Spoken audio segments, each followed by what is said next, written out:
La plus grande de nos richesses ne se mesure pas en millions. Nous vous faisons découvrir des ovnis pour vous permettre d'en devenir un, vous aussi. Sportifs, entrepreneurs, artistes, ils nous partagent chaque semaine leurs récits de véritables trésors d'informations.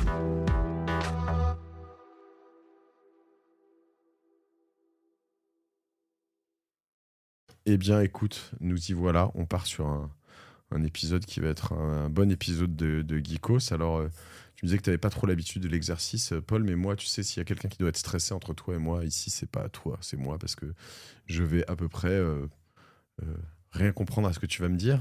Alors, c'est assez drôle. On avait une discussion, je dînais avec un de mes potes hier, qui est en train d'investir chez Alice et Bob, qui est une boîte que tu connais bien, puisque tu y as passé quelques temps, si j'ai bien compris. Ouais. Et toi, tu t'es lancé, il me disait à quel point cette boîte était extraordinaire. J'ai reçu l'un des fondateurs d'Alice et Bob sur Génération It Yourself il y a quelques années, j'avais adoré. D'accord. Mais c'est vrai qu'à chaque fois, tu ressors, tu dis c'est bon, je crois que j'ai compris plus ou moins les concepts. Puis 2 mois, 3 mois après, tu as tout oublié, c'est assez intense. Donc toi, on parle quand même d'infrastructures, hein, toujours, enfin de câbles, d'outils qui sont autour de l'informatique quantique.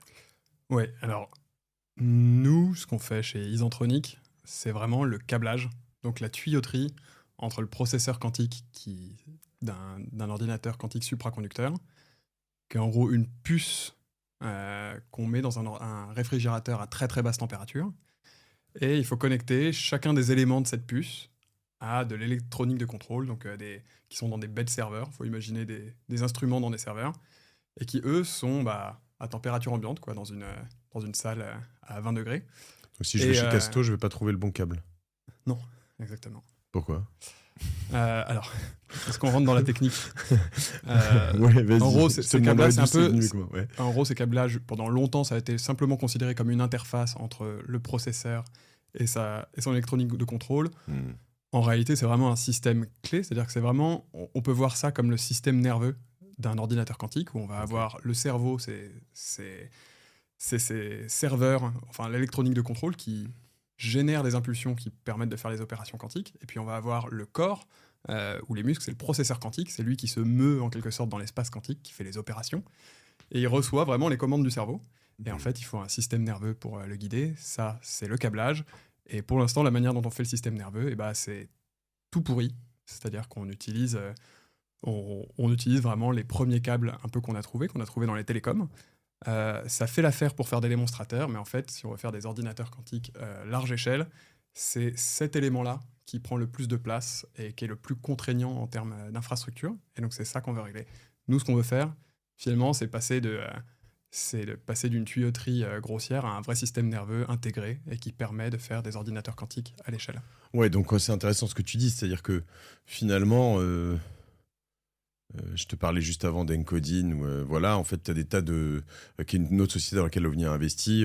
Finalement, tu dis depuis des décennies, voire peut-être pas plus, pas des siècles non plus, mais on utilise du cuivre pour aller dialoguer entre deux éléments d'une carte électronique. Vous, en fait, c'est un peu ça. Si je dois faire l'histoire du câble, à ma sauce, pardon, hein, d'un profane, mais tu as les câbles avec, je sais pas ce que c'est, de l'acier, du métal, enfin voilà, dedans, ou du cuivre. De temps en temps, ils sont torsadés, il y en a plusieurs, il y en a beaucoup, il y en a énormément, ils passent sous l'océan, etc. À l'autre extrémité, tu as finalement de la fibre optique. Mais au-delà de ça, il n'y a pas grand-chose, c'est ça. Et toi, tu es sur un peu la nouvelle génération de câbles ? Alors, ça reste du câble, hein, donc ouais. Ça reste des fils métalliques et qui conduisent donc des ondes électromagnétiques. Et c'est ces ondes électromagnétiques qui opèrent les qubits, qui font des opérations sur des qubits. Et donc, on a des fils métalliques qui sont là pour les guider. Les problématiques qu'on a, c'est que ces fils métalliques, ils doivent tout d'abord préserver l'intégrité du signal. Donc, pour pouvoir faire la bonne opération quantique, il faut être extrêmement précis. Et donc, il faut des impulsions qui soient parfaitement taillées, qui aient la bonne forme, la bonne fréquence, pile pour le qubit. Et pour ça, il faut que le guide d'onde, donc ce fil métallique qui les guide, préserve en fait l'intégrité du signal. Ça, c'est un. Le deuxième, c'est qu'il en faut beaucoup et il ne faut pas qu'ils se parlent entre eux. C'est-à-dire que ce qui est envoyé à un qubit, ça ne doit pas être envoyé à celui d'à côté. Sinon, on est en train de faire une opération qu'on ne voulait pas sur le qubit d'à côté. Donc il faut réussir à en mettre beaucoup côte à côte, mais qui ne se parlent pas. Donc qu'ils soient bien écrantés les uns des autres. Ça, c'est 2. Et ça, c'est quelque chose qu'on emprunte finalement à toute l'industrie des communications, de la défense. Enfin, c'est vraiment l'industrie des radiofréquences. C'est très bien faire ça. Après, le troisième problème, et qui est plus gros, c'est que ces câbles doivent connecter en fait des instruments qui sont à température ambiante. En général, on va parler en degrés Kelvin. C'est l'échelle de température des physiciens. C'est comme le degré de Celsius, sauf que le 0, c'est le 0 absolu. Ok. Et la température ambiante, en général, c'est 300 Kelvin à peu près. C'est un nombre rond. Donc là, ici, il fait 300 Kelvin. Okay. On est bien. Les qubits, eux, ils vont être à 10 millidegrés Kelvin. Donc 10 millidegrés au-dessus du 0 absolu. Donc on a vraiment 300 degrés d'écart. Ok. Et en fait, on est même on est à peu près 30 000 fois plus chaud que les qubits. Et donc ces câbles-là, ils vont avoir une descente en température à mesure qu'ils plongent dans le cryostat pour aller vers les qubits de 300 Kelvin. Et ça, c'est un énorme challenge parce que c'est ça qui... Pardon, je voudrais poser cette descente en température, elle se fait sur... parce que c'est la question que tu te poses, a priori pas sur 10 000 mètres, ou pas sur, mais elle se fait sur 30 cm Sur à peu près 1 mètre. Donc on a un câble de 1 mètre, en haut il est à 300 degrés Kelvin, en dessous il est à 10 millidegrés Kelvin. Donc un extrême à peu près similaire serait de dire on commence à 300 Kelvin et on finit 1 mètre plus tard à quelque chose qui est 30 000 fois plus chaud. Et sachant que... j'imagine que normalement, si je mets un conducteur un peu métallique, si en bas il est très chaud ou très froid, ça conduit très fort. Donc normalement, toi, tu dois essayer de le garder aux deux températures ou... Voilà, donc il y a ce qu'on appelle un gradient de température. C'est-à-dire que la température, vraiment, elle va passer le long du câble de 300 degrés Kelvin à 10 millikelvin. Et quand il y a ça, il y a de la chaleur qui va de l'endroit le plus chaud vers l'endroit le plus froid. Et plus on utilise quelque chose de conducteur, plus il y a de chaleur qui passe. Donc on n'a pas envie d'utiliser quelque chose de conducteur, parce que sinon ça veut dire qu'il y a beaucoup de chaleur qui arrive à l'endroit froid du cryostat. Ce que je voudrais juste essayer d'exprimer un truc comme ça, tu m'expliques si j'ai bien compris à ceux qui nous écoutent et qui sont peut-être profanes comme moi. Mettons qu'on prend l'inverse et que je commence à 0 degrés Celsius, pas moins 300 degrés. Je commence à 0 degrés Celsius en bas et je vais à 300 degrés en haut, ou l'inverse, j'ai 300. Bon, normalement, le câble sur 1 mètre, si je touche le haut du câble qui est censé être à 0, et ben, je vais me brûler parce que en fait, les 300 degrés vont me brûler le doigt parce qu'ils auront conduit jusqu'en haut. Donc, je vais me cramer le doigt. Exactement. Donc, tu as une différence de telle, et toi, tu dois faire en sorte c'est pareil pour le cryostat. C'est-à-dire que si jamais on fait pas attention, ça va cramer en gros le cryostat et il va pas être à 10 millidegrés Kelvin, il va être beaucoup trop chaud. Donc, il y a toute une ingénierie à faire là-dessus. Pour refroidir le câble ou pour que... Et en fait, voilà, c'est ça le point clé, c'est que donc, ce cryostat, il sert à refroidir les qubits. C'est les qubits qui doivent être froids. Mais les qubits, ils ne dissipent pas de chaleur. Et c'est une petite puce de silicium qui doit faire 3 cm². Donc, une fois qu'il est refroidi, on a une espèce d'énorme machine. Donc, il faut s'imaginer une machine qui coûte pas loin de 1 million d'euros et qui demande des infrastructures assez lourdes. Ça fait plusieurs mètres carrés, c'est un cylindre gros comme ça. Tout ça pour refroidir une toute petite puce de quelques grammes. Et en fait, une fois qu'elle est froide, cette puce, elle dissipe pas de chaleur. Le cryostat, on pourrait l'éteindre, elle resterait froide. Mais en fait, la raison pour laquelle on ne peut pas l'éteindre, c'est qu'il y a ces câbles-là qui apportent continuellement de la chaleur, justement à cause de ce phénomène de conduction, parce qu'ils sont chauds en bas, donc ils viennent brûler l'étage froid du cryostat. Donc ça, c'est une des façons dans lesquelles les câbles apportent de la chaleur. Il y en a une autre qu'on connaît aussi, c'est la dissipation. C'est-à-dire que si jamais on prend un câble d'alimentation et qu'on fait passer de la puissance dedans, il va chauffer. Et on a exactement la même chose dans ces câbles-là. Donc ça apporte de la chaleur, et c'est ça qui dimensionne en fait la puissance cryogénique dont on a besoin. Et donc aujourd'hui, c'est vraiment cet apport de chaleur du câblage qui fait qu'on a besoin d'acheter des cryostats monstrueux, rien que pour des démonstrateurs. Ok. Et alors ça veut dire que vous avez créé, Isentronic, il y a combien de temps ? Isentronic, on a créé ça en mai. En mai 2025. De cette année, mai 2025. Donc on enregistre, nous, en octobre. Et vous avez créé combien de câbles jusqu'à maintenant? Alors, on n'a créé aucun câble D'accord.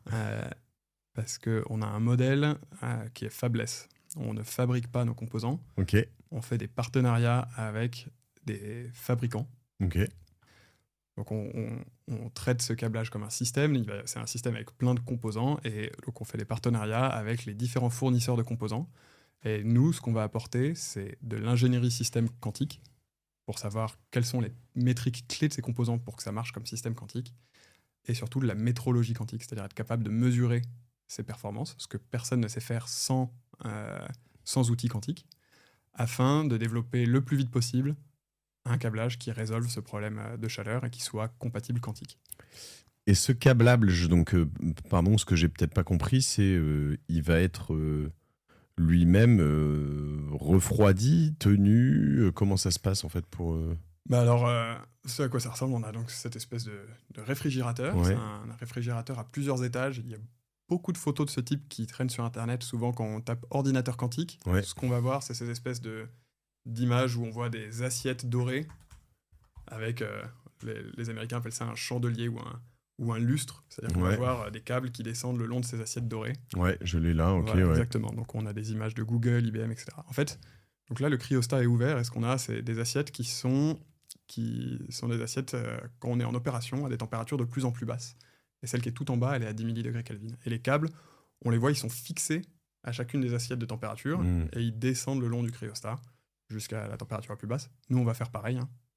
C'est juste qu'on va changer la manière dont ils sont fabriqués et l'architecture qu'il y a au sein de ces câblages, de sorte que dans un même cryostat, au lieu de pouvoir mettre un câblage qui permet de contrôler jusqu'à peut-être quelques centaines ou 1000 qubits, nous, on va installer un nouveau câblage qui permettra de contrôler jusqu'à 100 000 qubits dans le même infrastructure. Donc, ce qu'on est en train de dire, c'est que cette infrastructure cryogénique, on va diminuer son besoin d'un facteur 100 à 1000. Et pourquoi c'est crucial? Parce qu'aujourd'hui, c'est ça qui empêche de passer de démonstrateurs quantiques à des machines quantiques qui résolvent les problèmes de demain. Ok. Là-dessus, on a une évolution du démonstrateur quantique vers cet ordinateur ou du timing, du combien de temps il nous faut?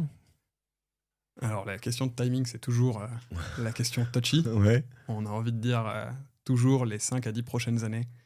Mais il y a toujours plusieurs freins qu'il faut débloquer. Et en général, ils ne se débloquent pas simultanément. Donc, c'est ce qui fait que ça prend du temps. Il faut savoir, sur le calcul quantique, avant de passer à l'échelle, il faut démontrer quelque chose d'essentiel. C'est qu'on puisse corriger les erreurs des ordinateurs quantiques. La raison pour laquelle, aujourd'hui, on sait faire des ordinateurs quantiques, mais c'est que des démonstrateurs, c'est qu'ils font trop d'erreurs. En gros, ils font une erreur toutes les 100 à 10 000 opérations en fonction de la qualité des qubits.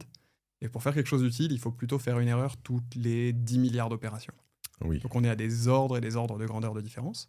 Et heureusement, il y a quelque chose qui existe qui s'appelle la correction d'erreurs quantiques. C'est comment, en fait, on va encoder l'information quantique de telle sorte qu'on puisse corriger les erreurs en live. Ça existe dans le traitement de signal en classique, c'est la transposition en quantique. Ok. Et si on fait ça, on peut se retrouver avec des qubits qui ont des taux d'erreur beaucoup, beaucoup plus bas. Mais ça a un coût, c'est que pour avoir un qubit sans erreur, il en faut à peu près 1000 avec erreur. Il faut de la redondance. En fait, on met plein de qubits qui sont dans le même état et on regarde lesquels se trompent. C'est ça la correction d'erreur. Et pendant 30 ans, ça fait 30 ans que c'est théorisé, voire même un peu plus. C'est en 95 qu'on a théorisé ça, donc 40 ans.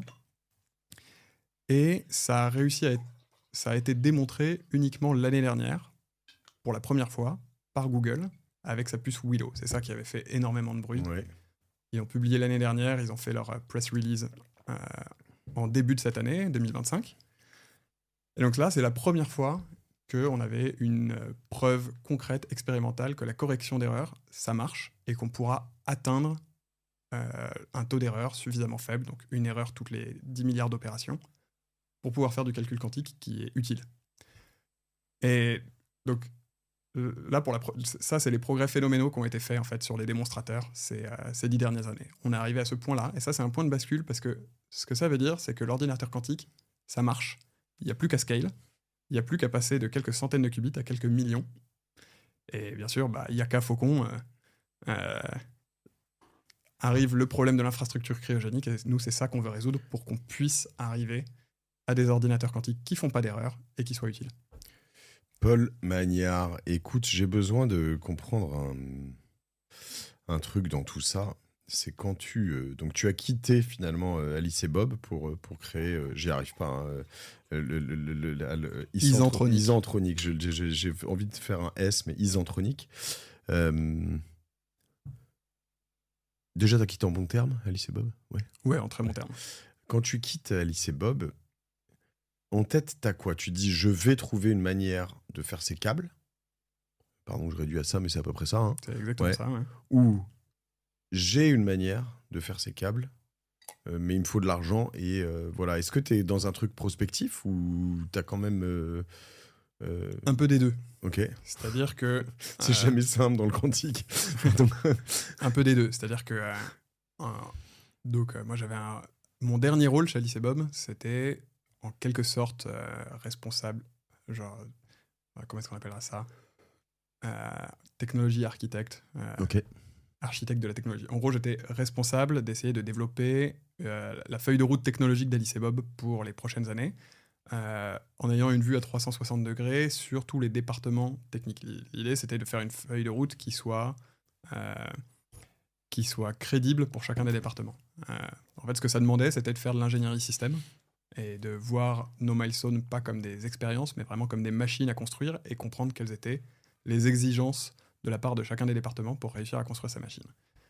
Donc j'ai eu un travail de projection fortement en avant, et c'est notamment là que je me suis penché sur la question de savoir comment est-ce qu'on fait pour faire des machines avec des milliers, des dizaines de milliers, puis plus tard des millions de qubits. Et donc en faisant cet effort d'ingénierie système, c'est là que j'ai vu que le gros problème c'était le câblage, et comme tout chercheur un peu obstiné, j'ai voulu trouver des solutions. Et en fait, ce que j'ai vu, c'est qu'il y a une mine d'or d'optimisation à faire. Mais vraiment une mine d'or. En fait, c'est un problème que personne n'avait vraiment regardé, parce que tout le monde était concentré sur la correction d'erreurs, plutôt que d'augmenter très fortement le nombre de qubits. Enfin, c'est comme ça que je l'interprète. Mhm. Et donc, quand on s'y penche, on trouve énormément de choses à faire. Et ce que je voyais, c'était que ça pourrait probablement servir à Alice et Bob, mais aussi tous ceux qui font de l'ordinateur quantique sur cette plateforme. Donc, aux États-Unis, ce sera IBM, Google, AWS, d'autres startups comme Rigetti, en Europe, IQM, enfin tout un tas en fait, tout un écosystème. Tu dis qu'ils font des ordinateurs quantiques sur cette plateforme parce qu'il y a d'autres plateformes? Ouais. Ok. On peut rentrer dedans, mais... Non, mais qui n'auront pas besoin de tes câbles, a priori. Non, Non, exactement. ils fonctionnent totalement différemment. Ils fonctionnent différemment. Ok. J'essaie, non, juste parce que justement, je pensais moi au marché adressable, donc c'était un peu ma question, tu y réponds en même temps. Je me dis, attends, parce que quand tu viens de chez Alice et Bob, bon, tes câbles c'est sympa, mais si t'as qu'un seul client, en effet, tu peux le revendre plus tard, mais bon, finalement, autant le faire en interne quelque part. Donc non, là, Non, là, il y avait vraiment toute une base client. Il faut savoir que il y a plusieurs manières de faire du calcul quantique, si tu veux, on en parlera après. Mais cette plateforme-là, qu'on appelle les circuits supraconducteurs, c'est pour l'instant la plateforme la plus avancée. C'est vraiment le contender en gros sur toutes les plateformes, et c'est la seule sur laquelle justement on sait corriger les erreurs. Ok.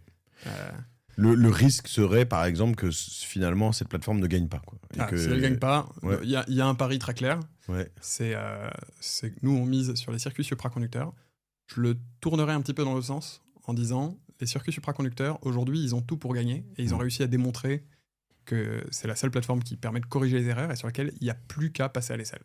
Tous les autres, ils ont des devoirs à faire avant, ils doivent réussir à corriger les erreurs. Et ils ont plein de problèmes avant d'y arriver. Pour les circuits supraconducteurs, c'est fait. Il n'y a plus qu'à passer à l'échelle, et il n'y a plus qu'un rempart, en quelque sorte. C'est ce coût absolument phénoménal de l'infrastructure cryogénique. Donc si on démolit ce rempart, il n'y a plus rien qui empêche de faire en premier des ordinateurs quantiques qui résolvent les problèmes de demain. Donc j'ai envie de dire, c'est pas... Isentronic ne gagne pas si les circuits supraconducteurs gagnent, mais c'est plutôt la relation inverse. Les circuits supraconducteurs vont mécaniquement gagner si on réussit à résoudre notre challenge. Paul, tu m'as convaincu, c'est bon, on va investir. Ah non, c'est déjà fait, c'est ça, avec OVNI, je crois. Non, ce qui me préoccupe, parce que j'ai pas travaillé sur ce dossier en particulier, c'est, ouais, tu m'as convaincu, mais j'y connais rien. Et comment tu peux convaincre des investisseurs, dont OVNI, Hitcore, Soutien France 2030, enfin un certain nombre de... sur un truc que personne ne comprend, parce que c'est un peu le cas quand même. Alors, en fait, il y a beaucoup de gens qui comprennent pas mal. Ok. Alors évidemment, je pense que personne ne comprend jamais aussi bien les problématiques techniques d'un domaine que le fondateur qui vient de monter sa boîte dessus. Mais moi, ce qui m'a impressionné quand on a discuté avec tout un tas d'investisseurs, c'est à quel point, en fait, les investisseurs connaissent bien les problématiques, en tout cas les problématiques high-level, les problématiques high-level techniques, marché et industrielles. Donc oui, il y a des gens qui n'ont pas travaillé sur cette thèse, et je pense que dans ce cas-là, ils n'investissent pas. Parce que ça fait trop peur, en fait, d'investir sur un truc très technique sur lequel il n'y a pas encore de marché et qu'on n'est pas capable de juger. Mais en fait, il y a aussi tout un tas d'investisseurs qui, eux, ont travaillé sur le sujet et sont capables de se faire une opinion. Et donc, eux, ils sont à l'écoute active. Aujourd'hui, Isentronic, oh la vache, ça y est. Isentronic, c'est un labo? Non, c'est une entreprise. C'est une entreprise. Non, mais je veux dire, est-ce que vous avez... Tu me dis que vous ne faites pas vos câbles vous-même, mais vous avez quand même un endroit où vous en faites des prototypes ou des choses comme ça, ou même pas du tout? Alors, on vient de clôturer une levée de fonds. Une particularité dans la deep tech, c'est qu'on ne sort pas d'une université. Donc, on n'a pas l'accès très simple au labo d'où on vient. Ok. Donc, il faut qu'on le construise. Ok. On va voir ce que l'avenir nous dira, mais je pense qu'on est en train de construire justement nos laboratoires qui permettent de faire des tests et de développer ces composants en un temps record. C'est-à-dire que en janvier, là, on devrait avoir un laboratoire opérationnel et qui permet de faire des mesures quantiques sur les différents composants de notre produit. Il vaut combien ce labo? Là, on a dépensé plus d'1 million déjà en achat. Une fois que tu as ce labo, après, donc, tu le fais faire par d'autres, si je comprends bien, ton câblage. Ouais, donc nous, on a des partenaires. En fait, comme pour tout, quoi qu'il arrive, il y a un moment où on va avoir des fournisseurs. Ouais. Nous, on cherche quand même des fournisseurs qui savent fabriquer des composants importants de notre câblage. Donc, par exemple, le câble lui-même, le connecteur, des puces qui vont permettre de faire du traitement de signal qu'on va assembler dessus, ou d'autres composants. Et nous, ce qu'on va faire, c'est l'intégration, la spécification aussi, et surtout, comme on est capable de faire le test que c'est compatible niveau quantique, on va pouvoir faire du co-développement de procédés. C'est-à-dire que la façon dont c'est fabriqué va impacter la performance quantique à terme. Sauf qu'ils ne le savent pas, et ils ne savent pas le mesurer. Et donc, c'est là que nous, on apporte une vraie valeur. On leur dit, avec nous, on va savoir qu'est-ce qu'il faut optimiser, on sera capable de mesurer qu'est-ce qui ne va pas, et donc on va ensemble développer les composants qui permettent de faire ce câblage. Claire, quand est-ce qu'il sera prêt, ton premier câble? Alors, on se jette à l'eau. Nous, notre but, c'est d'avoir un premier démonstrateur qui fonctionne au premier semestre 2026. Ok, ça va aller vite. Ouais. C'est l'avantage de faire des partenariats, en fait, c'est ça la raison. Et premier démonstrateur, donc c'est potentiellement avec Alice et Bob ou avec quelqu'un d'autre. Mais toi, t'as pas toute la chaîne. Toi, Alors si, nous, on a ce qu'il faut pour démontrer, okay. Justement. Donc, on est une boîte quantique et on fait la métrologie quantique qui nous permet justement de démontrer que ça marche comme un système quantique. Okay. Donc ça, c'est un gros avantage aussi par rapport à d'autres entreprises. C'est qu'on n'a pas besoin de dépendre d'un potentiel client pilote ou d'un partenariat académique pour faire des tests qui se font à très très basse fréquence et avec très peu d'informations qui remontent. Nous, on va avoir des machines de tests qui nous permettent justement de démontrer que ça marche toutes les semaines, on continue. Si je reprends, donc j'ai juste tapé bêtement, comme tu me l'as dit, ordinateur quantique sur Google Images. Ouais. Je prends un ordinateur comme celui-là, je sais pas, enfin les premières photos. Il y en a pour combien de câblage? Alors ça dépend. En gros, pour chaque qubit, on en a pour, de tête, on en a pour 12 000 € aujourd'hui de câblage. Donc on va avoir deux types de câbles, des câbles qui viennent, qu'on appelle les câbles de contrôle. Ils amènent les impulsions de contrôle qui permettent de dire aux qubits quoi faire. Et puis on a des câbles de mesure. Eux, en fait, les qubits émettent des signaux de mesure et il faut les ramener pour les acquérir. C'est des câblages assez différents et qui n'ont pas les mêmes prix. Ouais. Je suis désolé. C'est pas grave. Moi, généralement, dans ma fiche, je demande à mes invités de de se mettre en mode avion. Et tu vois, je crois que même moi, je ne l'ai pas fait. Tu vois. Donc 12 000 € à peu près, ça c'est une moyenne par qubit. Ouais. Et dans un ordinateur quantique, tu disais tout à l'heure qu'il peut y avoir... Bah, du coup, ça fait que si on prend une puce de Google, la puce Willow de Google où il y a 100 qubits, bah, voilà, il y en a pour 1 million 200 000 Ok. de câblage. Si on prend le câblage de la puce Osprey de IBM, qui a 430 qubits, il doit y en avoir pour dans les 5 millions. 4 millions 8, ouais, c'est ça. Ouais. Ok, 4 millions 8, 5 millions. Donc oui, tu as quand même un marché adressable qui est potentiellement intéressant. Est-ce que ces ordinateurs, IBM, Google, ça passe un peu à l'échelle? Ils en produisent 2 par an, 10 par an, 100 par an? Ou c'est vraiment toujours très expérimental? Non, pour l'instant, en fait, il y a le marché du quantique commercial, il n'existe pas. Donc ça, c'est une particularité. C'est pas comme l'IA où il y a un marché. Ce que je veux dire, c'est qu'avec la puissance, pardon, excuse-moi, Paul, de Google ou d'IBM, ils pourraient, sans le commercialiser, ou même pour faire des tests avec des partenaires, parce que de temps en temps, on va avoir certaines boîtes qui vont dire, je fais un partenariat avec Google, ils vont leur faire 4 ordinateurs quantiques, et puis tu en aurais pour 20 millions ou 30 millions. Ouais. Et ce marché-là, moi, je l'appelle le marché de R&D, tout simplement. C'est-à-dire qu'il y a des entreprises qui seront des utilisateurs finaux de calcul quantique, par exemple EDF ou Goldman Sachs, et qui se disent « j'ai envie de m'y préparer ». Et donc ce qu'ils achètent, c'est soit de la puissance de calcul sur ces démonstrateurs, soit directement ces démonstrateurs. Et ils se disent « j'ai envie de jouer avec ». C'est des démonstrateurs sur lesquels on peut faire des algorithmes quantiques complètement valides. Juste comme ils font beaucoup d'erreurs, et ben on peut faire que des algorithmes de petite taille. Donc ils sont pas utiles dans le sens où on pourrait le faire avec sa smartwatch aussi. Ouais, c'est un peu comme quand tu testais, fut un temps, je sais pas si tu étais un peu jeune peut-être, mais les premières, t'achetais chez toi les premières imprimantes 3D, elles étaient un peu pourries, elles étaient un peu machin, mais en revanche, elles te permettaient de comprendre que tu pouvais refaire une vis, refaire un machin assez clairement, réparer un truc qui était irréparable avant, quoi. Bah là, c'est encore pire, hein. C'est-à-dire que ça n'a vraiment aucune utilité. Mais ça permet en fait de se projeter un peu, peut-être. Ouais, exactement, et de se préparer, de pouvoir en fait commencer à faire de l'algorithmie quantique pour ces cas d'usage.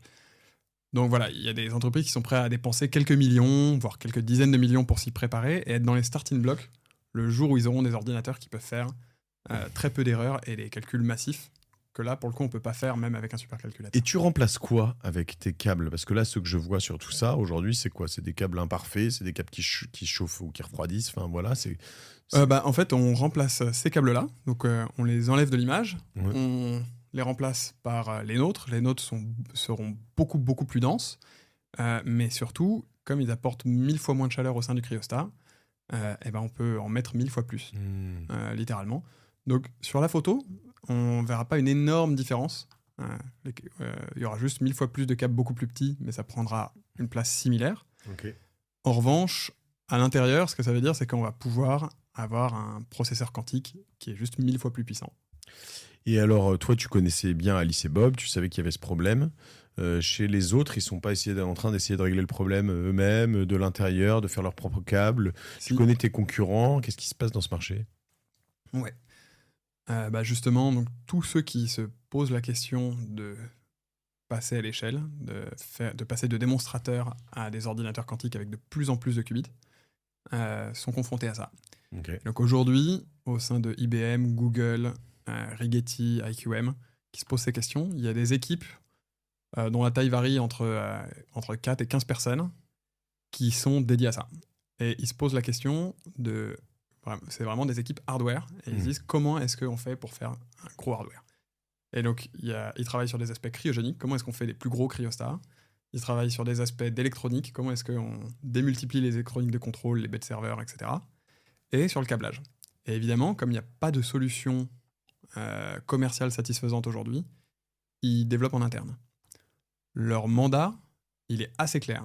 C'est de dire, dès qu'il y a une option commerciale qui est meilleure que ce qu'ils font en interne et qui permet en fait d'atteindre leurs objectifs, tant qu'elle n'est pas outrancièrement plus chère que ce qu'ils font en interne, ils passeront dessus. Ouais, donc tu dis finalement, vaut mieux être obsédé par un seul problème et faire que ce problème de câble que eux qui finalement vont avoir pas mal de problèmes différents, quoi. Bah en fait oui, surtout que eux le nerf de la guerre c'est faire un ordinateur quantique qui corrige les erreurs, qui fonctionne bien, et si jamais ils se focalisent sur le câble, ils vont prendre du retard là-dessus. Donc si je prenais un ordinateur un peu normal, ça peut être le cas d'une voiture ou de plein de choses, on a des assembleurs. Dans un ordinateur normal, tu as des puces Intel ou des puces AMD ou des puces de chez nos amis de chez Jensen Huang, Nvidia ou des choses comme ça, pour la vidéo, pour tout ce que tu veux. Et tu as des câbles qui viennent de certains fournisseurs, certains qui sont très basiques, d'autres qui sont plus compliqués, etc.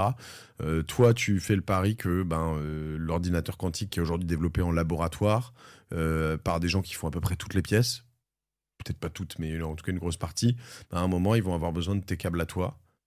Et il y en a d'autres qui sont sur le projet ? Oui, alors historiquement, il y en a d'autres. Okay. En vrai, il y a une seule entreprise qui a vraiment depuis le début, qui existe depuis 8 ans et qui vraiment depuis le début a cette focalisation de dire je vais faire du câblage pour les ordinateurs quantiques supraconducteurs. Et c'est eux qu'on va venir challenger directement. Et sinon, ensuite, il y a surtout des grosses entreprises qui font ça en interne par manque de solutions satisfaisantes pour leurs problèmes. Et enfin, il y a des entreprises du milieu des télécoms qui sont des connecticiens, c'est comme ça qu'on les appelle. Ils font à la base des connecteurs. Donc on dirait pas, mais en fait, il y a des trésors de technologie dans tous les connecteurs qu'on voit. Et alors quand on ouvre un boîtier d'antenne 5G ou qu'on ouvre un boîtier la tête d'un avion de chasse, en fait, la technologie qu'il y a derrière ces connecteurs, elle est absolument hallucinante. Il y a quelques grosses boîtes dans le monde, dont une en France, qui savent très bien faire ça, et ils sentent en fait que le calcul quantique, c'est un potentiel marché porteur pour demain. C'est ce qui va suivre l'IA pour eux. Ils sont très actifs, par exemple, sur les data centers aussi. C'est eux qui fournissent les connecteurs. Des data centers pour IA. Donc, ils commencent à se pencher sur la question, surtout que c'est eux que les labos viennent voir, puisqu'ils fabriquent en général des connecteurs et le câble qui va avec. Donc, ils voient qu'il y a de la demande, ils voient qu'il y a un marché qui vient, et ils ne savent pas répondre aux problématiques quantiques. Typiquement, c'est avec eux, avec des gens comme ça, qu'on vient faire des partenariats. Pardon, je pose une question provoque, mais c'est ce que j'aime aussi chez les entrepreneurs, etc. Mais c'est pas un peu prétentieux de débarquer sur un marché où t'as déjà un concurrent qui bosse depuis 8 ans et toi tu te dis, moi avec mes potes, on va faire mieux? Alors, je sais qu'il y a toute une classe d'entrepreneurs qui aiment bien cette arrogance de dire on arrive et on va tout démonter. Évidemment qu'il en faut, parce qu'il faut croire en ce qu'on fait. Après, je pense que déjà, quand il n'y a qu'une seule entreprise, il faut forcément un concurrent. Même sans prétention, déjà, il faut un concurrent. Puis, en fait, sans chercher à savoir s'il y a quelqu'un d'installé ou pas, moi, la manière dont je raisonne, c'est est-ce qu'il y a un problème ou pas? Et le problème, il est hyper clair. Il n'y a pas aujourd'hui de solution de câblage qui permette de passer à l'échelle. Et ce que j'ai vu quand j'étais chez Alice et Bob, c'est que j'ai entrevu une solution. Donc, je me suis dit, let's go, on quitte Alice et Bob et on va se mettre à 100% pour implémenter cette solution et résoudre ce problème. Et ça aurait pu être une solution justement que tu aurais pu proposer à solutionner en interne chez Alice et Bob, ou ça n'a jamais été vraiment leur délire Oui, et en fait on serait retrouvé, je pense, exactement comme l'équipe interne de Google et IBM, c'est-à-dire oui c'est important, j'aurais eu ma petite équipe qui travaille sur le sujet, on l'aurait développé en interne, on serait posé les questions de le garder pour nous ou de le commercialiser, et en fait se pose quand même plusieurs problèmes. C'est que c'est pas la priorité d'Alice et Bob, c'est pas son métier de fabriquer des câbles. Donc ça aura toujours été une seconde priorité. C'est comme c'est pas la priorité de Stellantis de fabriquer des clignotants, quoi. Voilà. Et je pense qu'il y a deux choses. C'est que, on est en train de combiner des risques. C'est-à-dire que si jamais ce que je fais marche pas, Alice et Bob aurait investi énormément et ça aurait pas marché. Déception. Et peut-être parce qu'ils auraient pas ils y auraient pas assez cru. Alors finalement, l'aventure entrepreneuriale, moi, ça me permet de vraiment aller à fond sur le sujet. Et puis, si ça marche pas, Alice et Bob, ils n'ont pas de regrets. Et si ça marche, ils ont un super fournisseur. Ouais, qui les connaît bien. Et, ça leur coûtera peut-être plus cher en câble à un moment, mais peut-être pas forcément tant que ça. Comme d'habitude, non. Ouais. En total cost of ownership, ça leur coûtera probablement beaucoup moins. Très clair. C'était quand, ce moment où tu as réalisé que tu avais peut-être une solution? Alors, au risque de passer pour un lent, c'était donc en 2024. Ok, ouais, il y a un an. Ouais, exactement. C'était il y a un an, pendant le printemps 2024. Là, c'est là que j'ai commencé à bien entrevoir le problème et et le fait qu'il y avait peut-être des solutions. Thomas, je crois, chez OVNI, est un des premiers que tu as rencontré, un investisseur. Alors, exactement. En fait, c'est la première personne à qui j'ai parlé de mes états d'âme. Comment, C'est-à-dire- quoi tu peux me raconter? Donc moi, au début, j'étais dans mon métier technico-stratégique, de Mhm. faire ma feuille de route technologique pour Alice et Bob, et je voyais donc cette problématique, et j'entrevoyais des morceaux de solutions. J'en avais parlé au sein d'Alice et Bob, et j'avais tout de suite senti que ouais, c'était une idée très intéressante, mais que ce serait jamais la On priorité. n'a pas que ça à faire, chérie. C'est-à-dire que ce qu'on m'a dit, c'est génial, il faut publier ça. Mhm. Ça donnera un super élan pour les circuits supraconducteurs. Et non pas, c'est génial, il faut qu'on fasse ça en interne. Mhm. Donc ça, je l'avais senti. Et puis je voyais que ça ferait un super projet entrepreneurial. Je voyais une sorte d'alignement des planètes. J'ai toujours été sensible à l'entrepreneuriat. Et je me posais quand même la question de savoir, est-ce que c'est un vrai projet d'entreprise ou est-ce que c'est des idées techniques? Donc ça me travaillait. Et en fait, j'ai un ami à qui j'en ai parlé à une soirée qui m'a dit, parle à cet investisseur, c'est un gars que je connais bien, il est hyper sympa, il a de bons conseils. Et donc je suis tombé sur Thomas, et qui m'a super bien accueilli. C'est-à-dire que ce que je lui ai présenté, c'était vraiment des états d'âme de chercheur, en fait. Mhm. Et il m'a surtout posé des questions, il m'a fait me poser des questions. Il m'a aussi fait rencontrer d'autres gens qui me faisaient réfléchir sur concrètement qu'est-ce que je dois aller chercher, quel est le marché, quel est le timing, comment je me lance, qu'est-ce qui est intéressant en termes d'IP. Et en fait, très rapidement, en quelques mois, je me suis fait ma conviction que oui, il fallait y aller. Et puis là, ensuite, j'ai dit à Alice et Bob, écoutez les gars, au revoir. Ce fut beau, mais je me lance dans mon aventure. Bravo.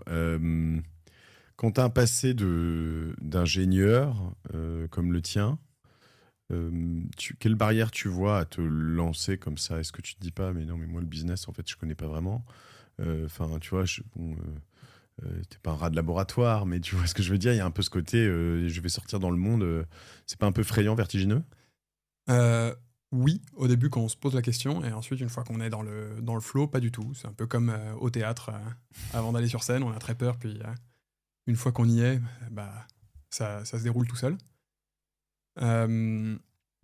En fait, souvent on a peur de pas être à notre place, surtout quand on prend un poste de CEO par exemple, Mhm. quand on a un background technique, on se dit, moi je serais plutôt le CTO.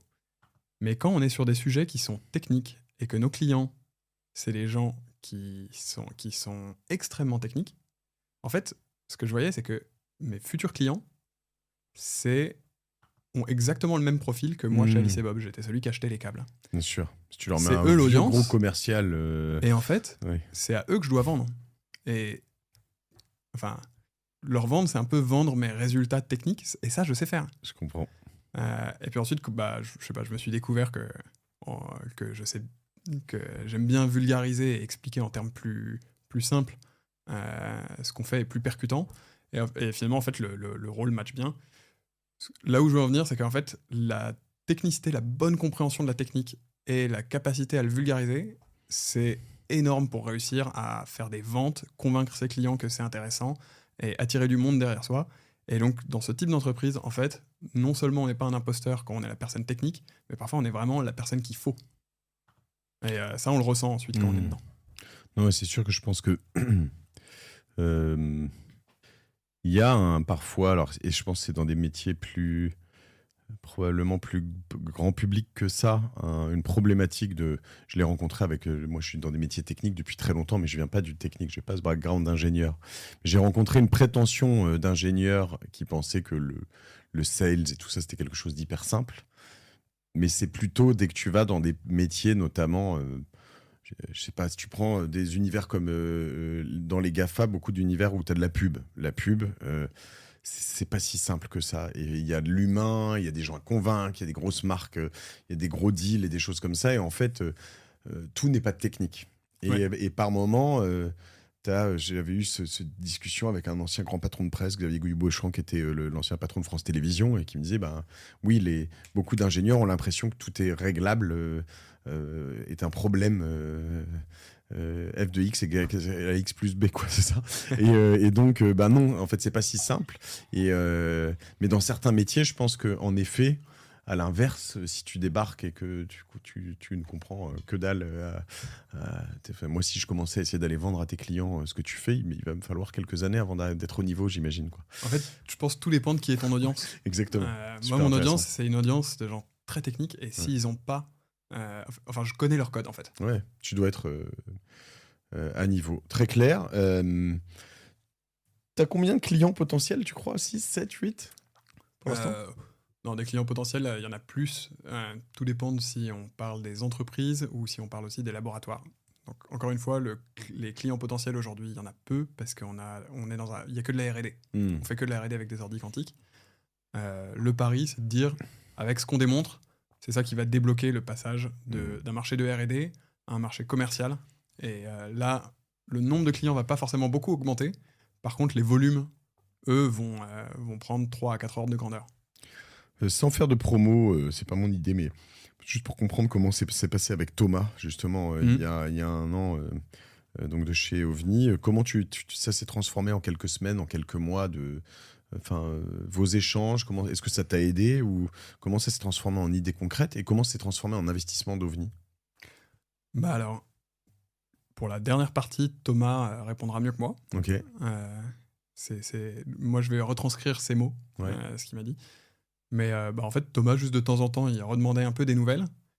Et ce qu'il voyait, c'est que nous, on progressait vachement sur l'idée, puis la pré-implémentation. Donc, concrètement, nous, on voulait évaluer la faisabilité en faisant des mini-preuves de concept, trouver des partenariats, enfin, trouver en fait s'il y avait des gens qui seraient prêts à nous suivre, trouver aussi, faire le business plan, savoir où serait l'infrastructure, enfin, tout préparer. Préparer aussi quelle serait l'équipe, quelles sont les choses qu'on voudrait mesurer. Et puis, nous, il nous a vus à peu près tous les 2-3 mois. Okay. Et ce qu'il a vu se développer, c'est déjà, au début, j'étais tout seul. Puis ensuite, il y a Théodore qui est arrivé, mon cofondateur. Puis ensuite, on avait un vrai budget, un vrai plan d'exécution. Puis ensuite, on commençait à mettre en place toutes les bases pour ça. Et on était prêt à partir. Donc, je crois qu'il a vu ça. Et puis... il a été très très respectueux du timing qu'on s'est donné. C'est-à-dire, on a dit, nous, on veut commencer notre roadshow à telle date. Et on veut on veut faire un roadshow comme on nous l'a conseillé, c'est-à-dire en voyant plusieurs investisseurs en même temps. Il était très respectueux. Et en même temps, dès qu'on a dit telle date, en fait, il s'était déjà fait sa conviction. Il nous avait déjà présenté aussi à Augustin, Arnaud. Donc, c'est là qu'ils nous ont proposé... les avoir à la cap table. Nous, pourquoi est-ce que... d'investir chez Isentronic. Et en fait, à la fin, comment on choisit ces investisseurs? Au début, moi, je croyais qu'il fallait faire monter la valorisation. Puis ensuite, je me suis rendu compte que c'est pas forcément le plus important. Non, ça peut te retomber dessus aussi un jour, ouais. Oui, exactement. Ça peut te retomber dessus après. Qu'en plus, nous, ce serait pas forcément c'était pas la problématique. Et donc, on a composé, en fait, avec parmi les investisseurs avec qui voulaient de nous, on a pris ceux avec qui on s'entendait le mieux. Et forcément, quand on a quelqu'un qui en fait nous a aidé à former le projet depuis le début et que y a un vrai fit humain et avec Arnaud et avec Augustin, c'était très simple, quoi. On savait qu'on avait envie de travailler avec eux. C'est intéressant parce que ce que tu dis, c'est souvent un peu... tu sais, moi, je regardais ce discours un peu suspicieux quand tu disais, d'un point de vue entrepreneur, parce que moi je suis dans un fonds et investisseur, alors investisseur depuis quelques années, dans un fonds depuis 1 an finalement, avec la création d'OVNI, un peu plus d'1 an. Et je regardais un peu ce discours de manière, non, c'est pas la valo qui compte, mets-toi avec les investisseurs que tu kiffes le plus et avec qui tu t'entends le mieux et qui te comprennent. Je me dis, ça c'est vraiment du discours d'investisseur, tu sais, j'étais très méfiant de ce truc-là. Et en fait, ce qui est marrant, c'est que l'expérience me l'a prouvé par A plus B, quoi. Si tu prends celui forcément qui a la valo qui te donne la valo la plus élevée, etc., il va se baquer sur plein de choses. Tu vas avoir une term sheet, enfin un pacte qui est vraiment pas à ton avantage. Et en fait, souvent, ça te tombe vraiment dessus. Ouais, c'est intéressant. Oui, puis il y a aussi la philosophie de comment on pilote l'entreprise, la confiance qu'on donne. La relation de confiance qu'on donne aux fondateurs, que les fondateurs ont envers les investisseurs. À la fin, en fait, on travaille sur des sujets qui sont très stressants, stratégiques, opérationnels, au jour le jour avec ces investisseurs. Et quand on a des gens de confiance et avec qui on aime bien passer du temps, c'est quand même beaucoup mieux, quoi. Qui peuvent t'aider si besoin. Si tu les sonnes, c'est intéressant. Très clair. Donc ça, tu pourrais me dire en combien de temps ça s'est fait entre la première rencontre et l'argent sur le compte? Je sais pas si je peux le dire. Ah oui, si, je pense. Ça a pris la première fois que j'ai rencontré Thomas, donc c'était en 2024, et c'est à peu près 1 an. Ok, super intéressant. Écoute, très intéressant. Tes grandes prochaines milestones, c'est quoi, Paul? Tu penses? Qu'est-ce que tu attends avec impatience? Là, c'est ton labo en janvier? Ouais, donc nous, on a milestone, c'est de pouvoir commencer les développements effectifs du produit dès janvier. Ça, c'est la milestone numéro 1. On a toute notre vague de premiers employés qui sont en train d'arriver. Donc, la milestone, en quelque sorte, de les recruter est déjà faite, mais il va y avoir la milestone de les intégrer. Et pour l'instant, moi, tout le savoir de l'entreprise, il est en moi. Ok. Combien de Et personnes? donc, la milestone, c'est de s'assurer que ce soit plus moi. C'est bien, c'est bien. Combien de personnes quand? On va être 8 à la fin de l'année. 8 à la fin de l'année. Ouais. Extra. C'est vraiment super excitant là-dessus. Il va falloir que tu relèves. Là, c'était 7,5 millions en octobre 2025. Tu te projettes déjà dans un second tour, une grosse levée ou... Oui. Ok. Après, il va falloir, c'est je fais le choix Hmm. de faire ça. Je pense que c'est le genre d'entreprise où on va faire un produit rapidement et faire du revenu. Et on pourrait la jouer pépère en mode bootstrap. On trouve des financements pour nous aider des financements publics pour nous aider à se lancer. Et puis ensuite, on vend des petites pièces, etc. Nous, le pari, c'est que ça va aller très vite et que surtout, il faut développer le meilleur produit le plus vite possible pour vraiment prendre le marché. Donc nous, on a cette ambition réellement de devenir absolument incontournable dans la fabrication d'ordinateurs quantiques. Donc pour ça, on va aller vite. Et donc notre objectif, c'est un objectif de levée successive pour être de plus en plus ambitieux. Et c'est une boîte qui peut faire combien de chiffre d'affaires?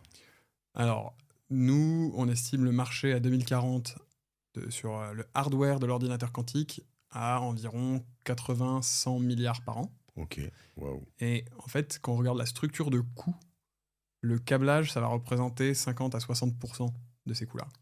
Wow. Donc en termes de chiffre d'affaires, rien que le marché du câblage, ça représente dans les 50-60 milliards par an. Voilà. Donc si jamais nous, l'intérêt, c'est débloquer ce marché, numéro 1, parce que pour l'instant, c'est 200 millions à tout casser. Donc déjà, le débloquer. Et 2, être l'acteur incontournable, l'acteur numéro 1 de ce marché-là. Donc l'ambition, c'est des dizaines de milliards de revenus. Si tu te projettes comme ça, tu dis prochaine levée quand? 2027. 2027, quel montant t'aimerais dans l'idéal? Dans les 15 millions, 15-20 Ok. millions. Très bien, ceux qui nous écoutent, vous pouvez commencer à faire la queue, comme l'a fait comme l'a fait Thomas il y a quelques temps. Ça va être bientôt le moment, mais toi, tu vas être concentré sur d'autres choses, je pense, pendant les quelques prochains mois. C'est super, à chaque fois, ça me vrille le cerveau de voir tout ça. Ce qui est très compliqué pour nous, comme un des mortels, c'est de comprendre exactement ce que ça va faire, c'est de voir un peu... Tu vois, j'ai notamment toute la relation entre l'intelligence artificielle et le quantique, qui n'est pas toujours évidente. Parfois, souvent, on me dit ça n'a rien à voir, et voilà. Sachant qu'on te dit souvent quand même l'intelligence artificielle va régler beaucoup de problèmes scientifiques, donc pourquoi le quantique serait isolé dans tout ça? Je suis pas sûr. Je sais pas si c'est des choses que vous regardez de très près. Alors, c'est les choses qu'on regarde de très loin. Ouais, ok. Tout simplement, c'est des sujets qui techniquement sont extrêmement complexes, sur lesquels il y a de la controverse scientifique. Donc, il n'y a pas de consensus scientifique établi sur la complémentarité entre ou le chevauchement entre IA et calcul quantique. Après, donc moi, je lis quelques-uns de ces articles, malgré tout. Ce qui a l'air quand même de ressortir, c'est qu'en effet, l'IA règle aujourd'hui énormément de problèmes qu'on pensait réservés au quantique avant, comme par exemple... faire simuler comment les protéines se replient. Ça, c'est des avancées qui ont été extraordinaires ces 5 dernières années. Ça, typiquement, la simulation de molécules complexes, on dit il n'y a que le quantique. La manière dont dont les gens entrevoient que ça va se complémentariser, c'est que l'IA est très très bonne pour interpoler à partir de données qui sont déjà existantes, mais pour extrapoler en dehors du domaine des connaissances, en général, c'est là qu'elle se met à halluciner le plus possible. La simulation quantique, c'est quelque chose d'exact. Ce qu'on simule, c'est vraiment la nature. Donc on peut simuler ce qu'on veut. Et finalement, qu'est-ce que ça ferait? Ça ferait un générateur de données exactes qui certes coûte un peu cher, mais sur lequel l'IA va pouvoir interpoler sur un espace plus large. Donc typiquement, on pourrait voir, c'est très spéculatif ce que je donne, c'est basé sur quelques articles scientifiques qui se contredisent les uns les autres, mais voilà une façon dont on pourrait le voir. Une autre façon dont on pourrait le voir aussi, donc là pareil, c'est assez controversé, c'est tout simplement faire de l'inférence et de l'entraînement de modèles de manière plus efficace avec des ordinateurs quantiques. Pareil, ça est très controversé. Il y a des gens qui disent que c'est complètement impossible. Il y a des articles qui sortent et qui disent, notamment de chez Google, qui disent non, ils voient déjà un avantage sur des démonstrateurs. Et en fait, on va voir comment se développe l'algorithmie quantique et l'IA. La vérité, c'est qu'on ne sait pas.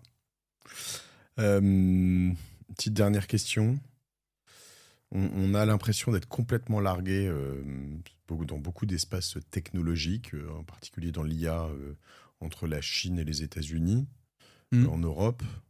Toi qui es dans le monde du quantique depuis quelques années, est-ce que là-dessus on est dans les clous ? Est-ce qu'on est en avance ? Est-ce qu'on est largué ?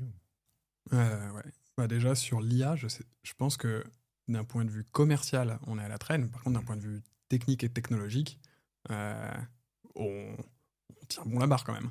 Ouais. Enfin, je veux dire, oui, on peut estimer qu'il y a un peu de retard, mais je sais pas, quand je vois les qualités des modèles de Mistral, en tout cas pour le commun des mortels, moi je fais plus de différence. Ok. Donc là, je trouve que niveau technologique, que c'est tu utilises absolument comment ? incroyable. Sur le chat ou sur d'autres choses ? Tu les branches Ouais, j'utilise Dust, moi. Ok, ouais. Très bien. Voilà. Ouais, du coup, je peux utiliser ce que je veux. De temps en temps, j'utilise un petit peu de tout. Ok. Je pense qu'il y a pas mal de gens qui font ça, chacun sa sauce. Pour le quantique, clairement, on est sur l'Europe a la chance d'être très en avance, d'être vraiment pionnière sur le domaine d'un point de vue scientifique. Et en fait, on a le même risque que sur tous les autres domaines où on était pionnier technologiquement et on risque d'être en retard commercialement. Là, on a quand même une chance supplémentaire. C'est que c'est vraiment l'espace où il y a le plus de startups, de loin. Avec l'Asie aussi, mais en fait, aux États-Unis, il n'y en a pas tant que ça. Parce que les savoir-faire en quantique sont un peu phagocytés par justement les grands groupes comme Google, IBM, Amazon. Donc en fait, il y a une richesse de startups et de thèses beaucoup plus forte en Europe. Ça, c'est une vraie richesse. Et ensuite, comme d'habitude, il y a un vrai risque de manque de capital et en fait de perte de la course commerciale à cause de ce manque de capitaux. Bon. Écoute, pour l'instant, on est là avec les capitaux. On va voir jusqu'où on réussit à t'emmener. C'est quelque chose qui évolue.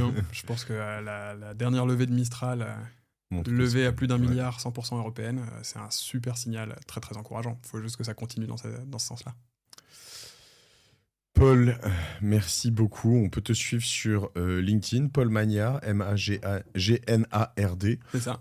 Tu publies un peu ? Vous avez une newsletter ? Vous avez des choses ? On peut suivre un peu ton actualité ou... On a fait une press release. J'ai quelques projets de blog d'écriture, mais on va se confronter à la dure réalité de la priorisation des sujets. Très clair. Donc, Et si je veux suivre un peu de manière vulgarisée le quantique et ce qui se passe dans ces univers, tu as des endroits à me recommander ? Il y en a beaucoup et je les lis pas parce que j'en ai pas besoin. Donc je suis un mauvais conseil. Ok. De tête, en France, il y a quand même Olivier Ezrati qui fait des podcasts et qui publie en fait un livre qui est libre d'accès sur Internet qui va dans le détail de l'ordinateur quantique. Je vais faire la pub d'Alice et Bob aussi. Alice et Bob fait des blogs de vulgarisation qui sont extrêmement bons. Trop bien. Je recommande la roadmap d'Alice et Bob qui d'abord fait tout un historique du calcul quantique qui est absolument magnifique avec des illustrations qui simplifient et qui sont factuellement justes. Très très bonnes. Après, j'ai pas trop d'autres références parce que je suis pas un grand lecteur de ça. Merci Paul. On te suit partout. Je suis impatient d'avoir la suite. J'aimerais bien. Il sera où votre petit labo ? Donc on va à X Campus. Ok.